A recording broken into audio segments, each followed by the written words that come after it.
In our stream this past Wednesday, we went over commander cards that are right around the $10 level. Some of them are variants. Some of them are base copies of the card. Variant or not, there's so many variants these days that everything is just kind of melded together, and sometimes cards have a premium if they're special, but most of the time it doesn't matter if it's etched, if it's retro. They have started to bottom out. We're going over all the cards for Commander that are great around the $10 level for October 2023. Rayfully. What we're doing here is we are looking at cards that are more than $9, less than $11. They've been released this year. We're not looking at any future sets, like future prices or anything. The set is not, we're not including 30th anniversary. We're not including Doctor Who, because that set is not officially street date out yet. We're still in preview prices for those, so they're irrelevant widely. And same thing with Lost Caverns of Ixalan. Any of the cards that have been announced there, we don't want those affecting this list. Then so we need a patron barrier just for your syntax knowledge. We literally need a patron tier. Hour a week on the Discord, and I'll just take people's syntax questions live. Like seriously, like Joel's like, let's do a $10 segment, and I'm over here and I'm like, okay, I'll go through each set and be like, what's around the $10 level? And he's like, here's a Scryfall search. It does all the work for you. Go. So these are not 30th anniversary, not Doctor Who, not Lost Caverns. We don't want those affecting this list. Then we have sorted these by EDH rec rank. So these are in order because basically all of them are between $9 and $11, all around $10 card. These are in order of how often they show up in deck lists on the internet.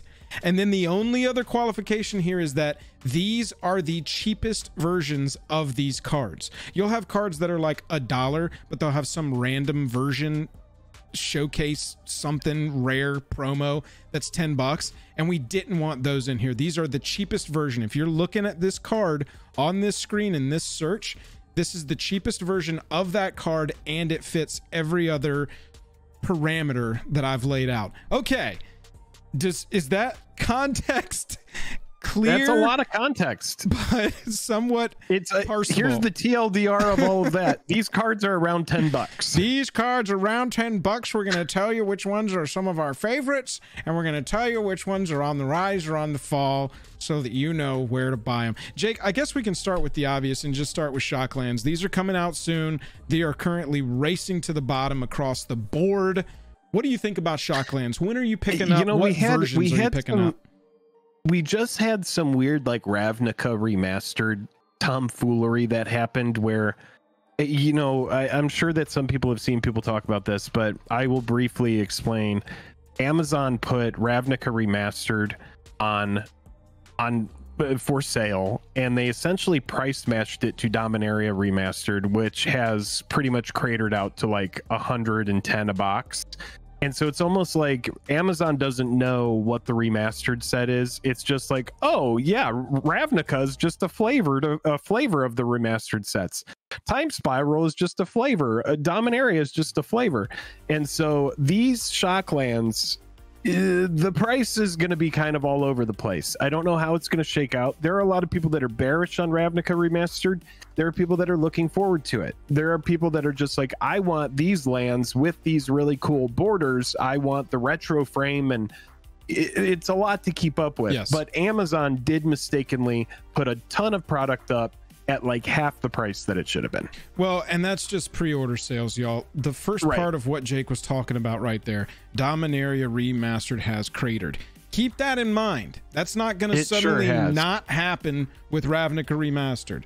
I can't promise you, nothing on this channel is financial advice, but if it follows the same suit and it isn't magically underprinted, it's also going to be discussed next October 11th at 11:03 Eastern about on the Jake and Joel Magic show about how it's cratered out, and don't rush into what's the next remastered. I think Innistrad, something cracking? Like that. I think What's Cracking did it right. Says sold a ton of shocks yesterday. Gonna buy back low in December. What's Cracking Collectibles? Thanks for hanging out, man. Good to see you. The important part of that entire bit of context where Ravnica is concerned is look at cards like Godless Shrine. This card is on its way down. Look at cards like Guardian Project. This was only printed in Ravnica Allegiance and a Secret Lair commander deck that you had to pay $100 to get, and they didn't even change the art. They didn't even change anything. All they did was drop the Planeswalker stamp on there like it's a list card. Cheapest version right now is the one with the Planeswalker stamp on it. This is a just eminent reprint, y'all. So a lot of these cards, not going to be pickups. Some of these cards are pickups. You just got to know the context of what you're looking at. Farewell around the $10 mark. That's pretty cool. A rare from a set that just came out. In my brain, I'm still gonna say just came out. I know it's been a while now, but this is premium board wipe that they probably don't want to print too many times, right? We're getting versions in Doctor Who. It just, yeah, I mean, this is one of those cards that to me is, it's gonna get the smothering tithe, not treatment, but it's going to get the smothering tithe effect where they just print it a lot, I think. Yeah, I mean, it's still a card that's very good. Yeah. Still a card that's very good. This is one of those cards that I didn't think would drop below like that $15 mark, and so now it's around 10, so that's pretty cool. Yeah. Pretty cool. Retros, y'all, look at some of these showcase frames. We've noticed over the last year or two that sometimes these showcase frames are not the ones that people want. This is the cheapest. You'd think the retro artifact version of the Aetherflux Reservoir Mythic would be the premium, but no. Obviously, that you're looking at the premium, the Kaladesh stamped one there. But with all of the different variants coming out, when you say I want a card, double check what all the variants are at. A lot of time, those extendos inexplicably cheaper. It's not everybody wants that. It's that slot, right? Because when that slot has so few cards that can be in it, you have stuff like the Multiverse Legend slot or like the Retro Artifact slot, where it's just like there's a lot more of those cards in circulation. It feels like there are anyway. Elesh Norn, that's a big one. Yeah, I was gonna say we're passing huge one. Playable cards here, but I just have to come down here, Jake. $10. We are down to $10 on OG Elesh Norn. That's insane. Yeah, this is the Iconic Masters version, or actually this is the list version that we're looking at right here. Correct. But yeah, this is just one of those big old cards. And yeah, Mystery Booster. And so this is just one of those that at the end of the day, you print it enough, you're going to get a big adjustment in price. Secret Lair, Modern Masters. I mean, yeah, this card, I've never seen it hit a commander board and it not be like the most impactful card on the board. Like, somebody better get on that. Yeah, exactly. Absolutely ridiculous. This is one, you'll see it covered in a video we've got coming out in the next week or so, but this is one that we think is imminent for reprint. This is from Gate Crash, so not really aiming at stuff like that right now. I love all the hindsight when you look at stuff like Tainted Pact and Worm Coil Engine. In Tainted Pact was one of these cards where it was, you know, that's a game ender, that's a CEDH card. So when you look at stuff like Tainted Pact, this was a card that was high as like $40, right? And this card has gone through a huge adjustment just because it was reprinted and not a lot of people need it. So a lot of people don't like playing super sweaty Commander. It's its own subset of Commander. You could be like, you know what, guys, we just got done playing that 3-hour game. Who wants to play a game of CEDH to end the night? And then it's like, yeah, you're going to play a 30-minute game of just like whoever's going to combo out first. That's where Tainted Pact kind of lives. So like cards like that, big adjustments whenever they get reprinted. And then there was also another one that was right under it or next to it, Worm Coil Engine. Worm Coil, man. $30-$40 card in my brain. My head thinks that's a $30 or $40 card. Of course, like when this first came out, which was, what was it? Scars of Mirrodin was the first time we saw this. I'm pretty sure it was Scars of Mirrodin. Yeah. When you pulled this card, this was just like one of the cards in the set to pull, and it was a game ender. This was that, like, you could play this in Control. This was just like one of the big standard cards. It absolutely has. It doesn't have Ward 3, so it's not playable. Exactly. The fact that it splits into 2 3/3s just isn't enough. Not enough anymore. I like that one has Death Touch, but the lifelink one is basically useless. Yeah. Now, other cards, when I look at something like Chandra's Ignition, I'd look at a card that when it first came out, everybody turned their nose up at it, and they were like, this is a card that isn't that great. But then Commander found it and was like, come with me, baby child. Right. You'll do great in our format. So people that have watched a bunch of our videos that are live here with us right now, drop your answers in chat. Looking at what you can see here, do you think that this card is imminent for a reprint? We've got a printing in Magic Origins, which is from 2015. It has a stamped pre-release, and it showed up in the $100. No, the Heads I Win, Tails You Lose was $150, right? To buy that entire pre-con deck. And so I think so, yeah. When we look at a rare from a set that was in 2015 that is now $9.63, Jake and I aren't exactly sprinting out to buy this one. Okay? This one is a hold one, sell the rest. Oh my god, yes. For me. Absolutely. 100%.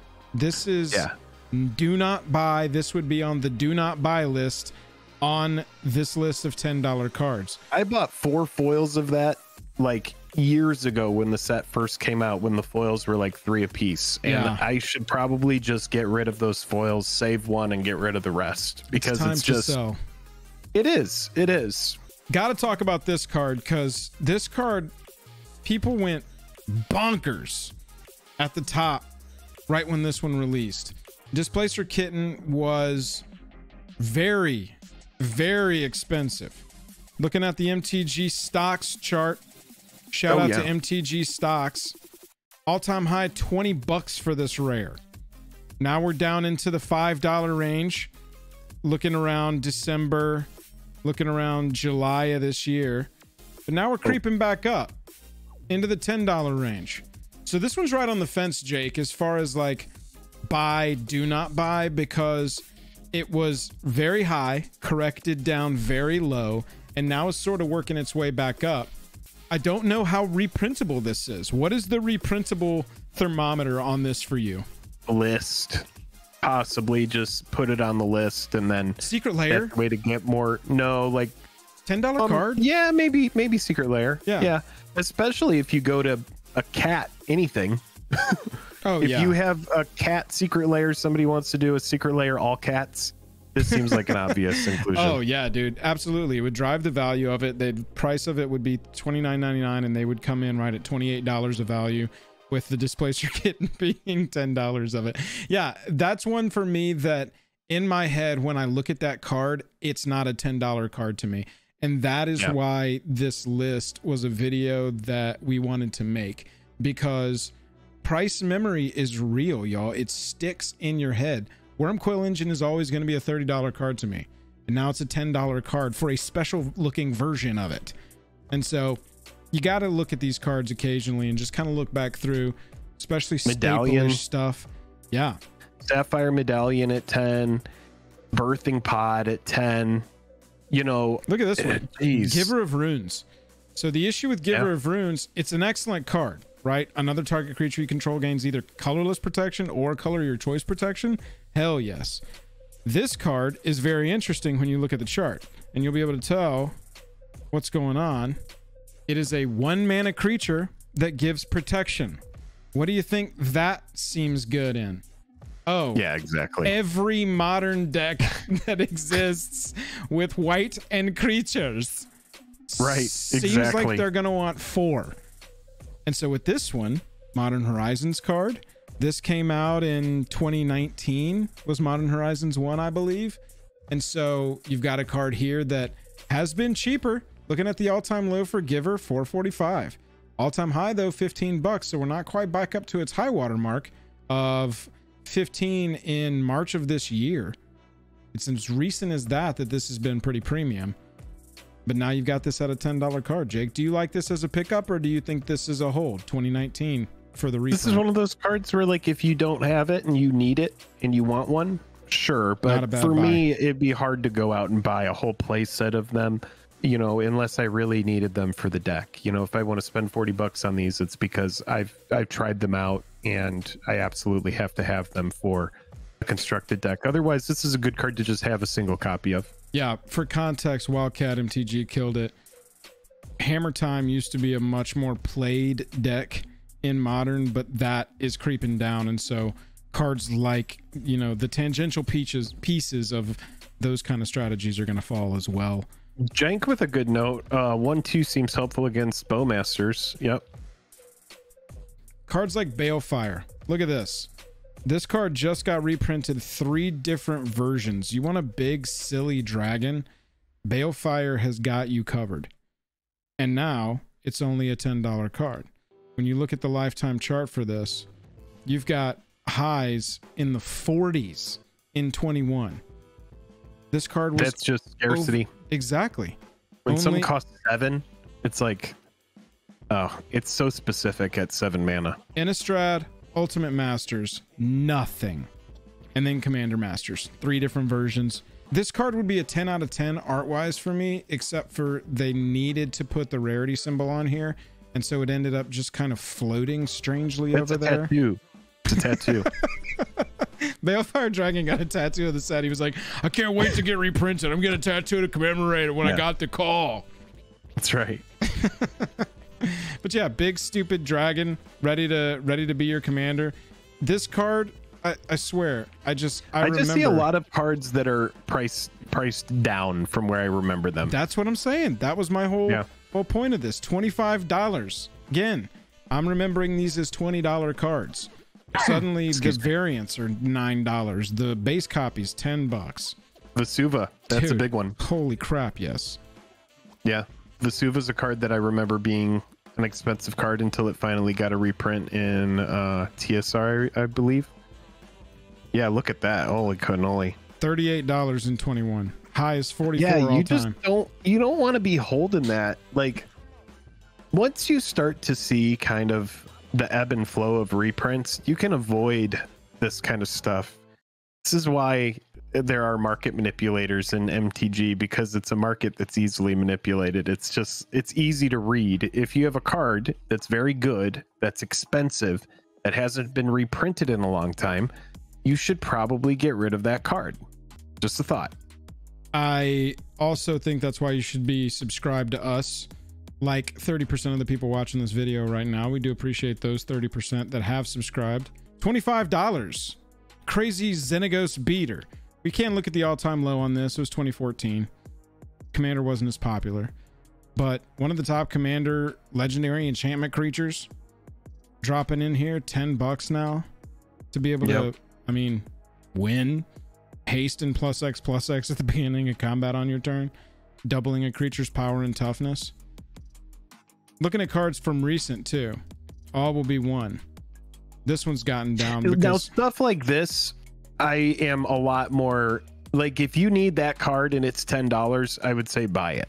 Like, if something came out this year or in like the last 6 months, then it's probably not going to get a reprint anytime soon. And so if you do want to play with this effect, and if you need that card, then it's probably best to just go out and get it. Good place to look, y'all, is mtgstocks.com. That's the website I keep swapping back over to see where our all-time highs and lows are. This one, I think people thought it was going to pop off in a combo deck, because when planeswalkers enter, you're technically putting those counters on that permanent. And so a planeswalker entering when all will be 1 is on the battlefield is just a lot of damage to get to throw around. And so people were like, oh wait, it's more powerful than we thought it was. Oh, it's not quite as playable. You don't need 4. But it's still good. It's still good. Okay. Still absolutely good. Still really good. All-time high $18. Yeah, 10 not bad. Will it fall after rotation? Maybe. It's not really seeing a ton of play in standard, to my knowledge, at least that I've seen. Combos with Quest of the Pure Flame. Yep, that's a good note. Sword. Jake, do you remember how much this card previewed at? I'm sure it was like probably at around like $30, just because it was a sword. Yeah. This card premiered at $68. Look how fast this fall off was. That's also an important time, because that's 2019, which is around the start of the variant era. So people don't really know how or what volume cards are going to be reprinted. They don't really know about etched stuff yet. They don't really know the full extent of extended arts. That's definitely something to take into consideration too. 2019 is a very important year for Magic the Gathering. Oh yeah, absolutely it is. Sword of Sinew and Steel is a good pickup now, y'all. Down to $10. It's still a sword. There's the food chain I was talking about right next to it. Liliana of the Veil, Karn Liberated. There's food chain, secret layer drop version, currently $9.83 because it doesn't look like a magic card. And some people are going to be automatically turned off, not interested, because it doesn't look like a magic card. But it's also brand new too, just came out. So it's like a bunch of them on the market. That could be affecting it too. But also it just got that reprint.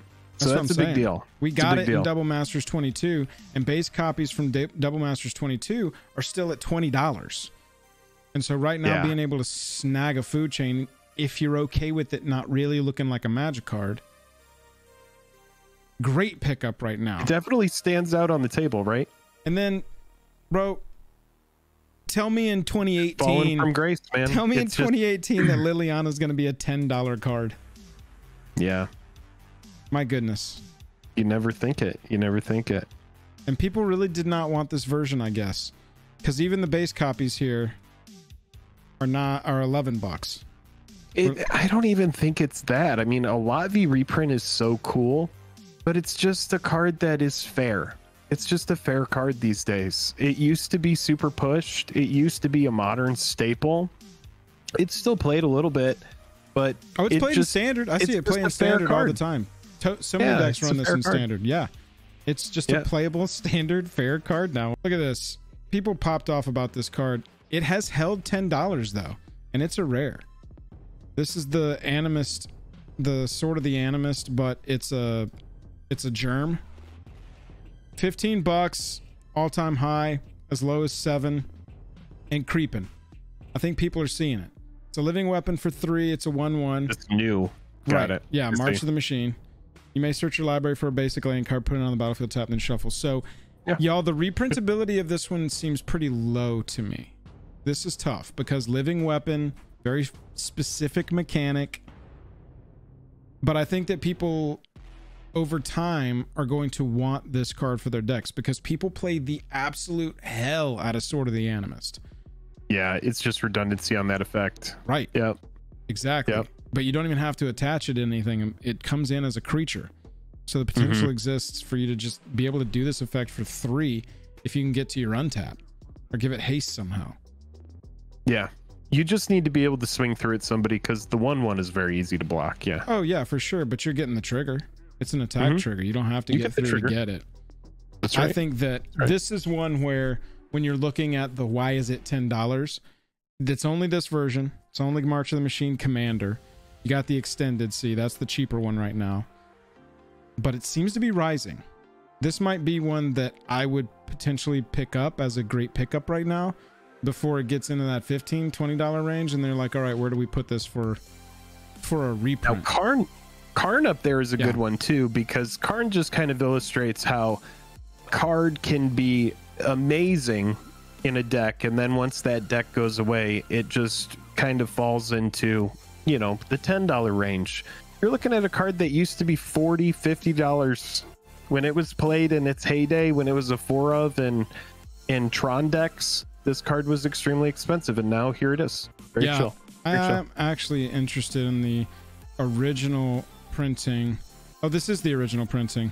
New Phyrexia is currently the cheapest available copy. Yeah, I mean, look at it. Look at what it used to be. It's insane, man. Nearly $90. This used to be a massive home run when you opened it in a pack. This used to be like, I remember opening this in a modern Masters 2015 pack and being like, finally, I got something good. Yeah, I mean, look. Like as recently as 2018, just before the variant era, this was a $100 card some places. Yep. This is why it's like it's painful to look at charts like this, especially when you have cards like this, because obviously if it were a share of stock, right, you would be like, why did I not sell that thing when it was at $90? Now it's at 10.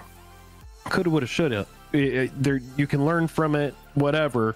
Yeah, just know, like, stuff is getting printed into oblivion, so you get to look at old cards like this that were just absolute monsters in whatever format they were in, and now they've absolutely balanced out. A reminder, anybody who might just be joining in, this entire list of cards is above $9 and below 11, so we're in the $10 range here. Yeah, also a reminder, I just dropped a link there in chat when the bot gets around to it. But if you're going to go pick any of these cards up, use our TCG player link. If you're watching this video after the fact, the pinned comment has a affiliate link to TCG player. Click that before you buy anything on TCG player, anything, singles or packs, and it directly helps the channel at no extra cost to you. Thank you for doing that. Fairly often just reviewing what's going up, what's coming down as far as the playables go. Are there any interesting cards in here that really stand out? And then go, why? Why are they standing out? Why is this card popping up? Is it on the way up? Is it on the way down? Celestine. Rainbow Foil still at 25. This is from the 40k decks. People calling it Living.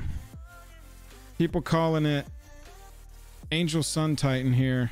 All-time high 16 for your base copy. 10 right now. Got down as low as 4. Suddenly people were like, this oh, is a wait, great it's card. good. Yeah. This is a great card. Look at that dip. Yep. That was the market going, no, we want it. Right. We want this card. Snap yeah, them this all is up. actually, this is a really fun list. And what's cool about this is you can do this with $20. You can do this with $30. You can do this with 40, 50, all the way up, and look at different cards at different levels. Look at when they were last reprinted. Look at when they, just look at the different factors. If you have multiple versions of stuff, you don't want to be the guy holding the 4 Karns when Karn was $90 and now it's 10. Just saying. Don't buy Painter's Servant right now. It's a really bad time to buy Painter's Servant. Yeah. So Alexander says, can you link the Scryfall query for that search? That will definitely be in the link to the description of the video. You can find that in there. Actually, here, we could just put that in there right now. Yeah, here I'm updating it just a little bit. Some non-commander cards were getting in there, some cards that weren't in paper. So I updated the search parameters there, and we'll make sure that people watching this after the fact can also get it to include that only cards that are in paper and only cards that are legal in commander. That's all we were kind of looking at with this. So yeah. Let us know if any of these pique your interest, or any of them you're just like, I remember that being a $50 card. I can't believe it's 10. Like and subscribe.